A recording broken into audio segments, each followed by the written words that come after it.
Hello বন্ধুরা, আশা করি সবাই ভালো আছো। তো তোমাদের দিনকাল কেমন যাচ্ছে জানিও। আর আমি সকাল সকাল ঘুম থেকে উঠে পড়েছি, আমার বর কিন্তু এখনও ওঠেনি।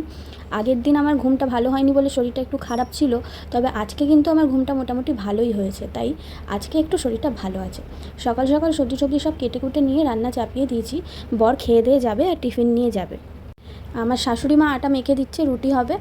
আর আজকে হবে তড়কা, মানে ডিম তড়কা। আগের দিন খেয়েছিল রাত্রিরে, তো আমার বর সেরমভাবে খেতে পারেনি, কারণ আমার বর রাত্রিরে রুটি খায় না, ভাত খায়। তো ওই জন্য আজকে ওকে টিফিনে দেওয়া হবে তড়কা, তাই আবার আজকে তড়কা করে নিচ্ছি। আমার শাশুড়ি মা রুটিগুলো বেলে বেলে দিচ্ছে আর আমি সেঁকে নিচ্ছি। তো এইভাবে সবাই একসাথে কাজ করলে না, কাজের আর কোনো কষ্ট হয় না। আর তড়কা হচ্ছে যেহেতু আজকে সবাই রুটি খাবে, আমার দেওরও রুটি খাবে।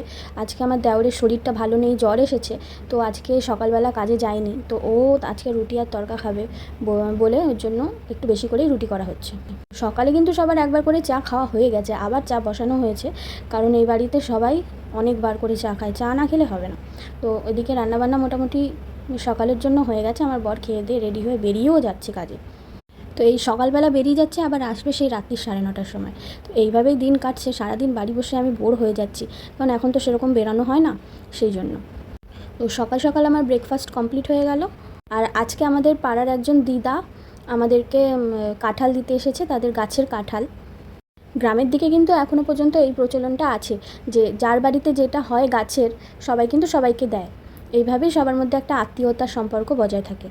আর আমি ওদিকে বাকি সব রান্নাগুলো করে নিচ্ছি। তো আজকে আবার সেই আমাদের কচুর তরকারি হচ্ছে। কচু খেতে আমার খুব ভালো লাগে, আর এই কচু প্রায়ই হয়, কারণ আমি আমার শ্বশুর দুজনেই কচুর তরকারি খেতে কিন্তু খুব ভালোবাসি। তোমাদের কার কার কচুর তরকারি খেতে, মানে গাঁঠি কচুর তরকারি খেতে ভালো লাগে, অবশ্যই কমেন্ট করে জানিও।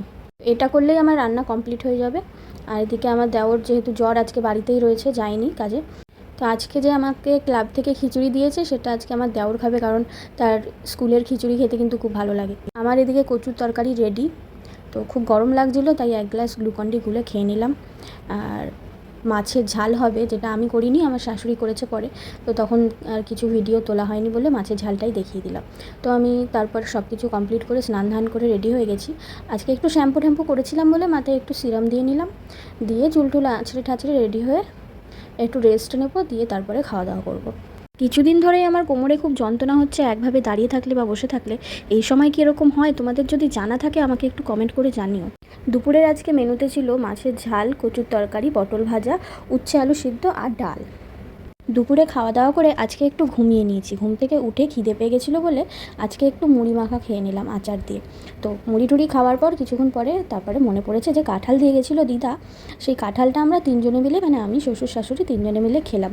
কাঁঠালটা কিন্তু খুব ভালো ছিল, একদম খাজা আর খুব মিষ্টি। কাঁঠাল ফাটাল খেয়ে গায়ের জোর বাড়িয়ে তারপরে আমার শ্বশুর আর শাশুড়ি ইন্ডিয়া পাকিস্তানের ম্যাচ চালু করে দিয়েছিল। তারপর রাত্রিরে খাওয়া দাওয়া করলাম, আমার বর চলে এসেছে, আজকে শাশুড়ি মা খেতে দিচ্ছে দুজনকে। আমরা তারপরে খেয়ে দিয়ে রাত্রে শুয়ে পড়লাম। ভিডিওটা আজকে এখানেই শেষ করছি। কেমন লাগলো সবাই জানিও। আজকের মতো টাটা।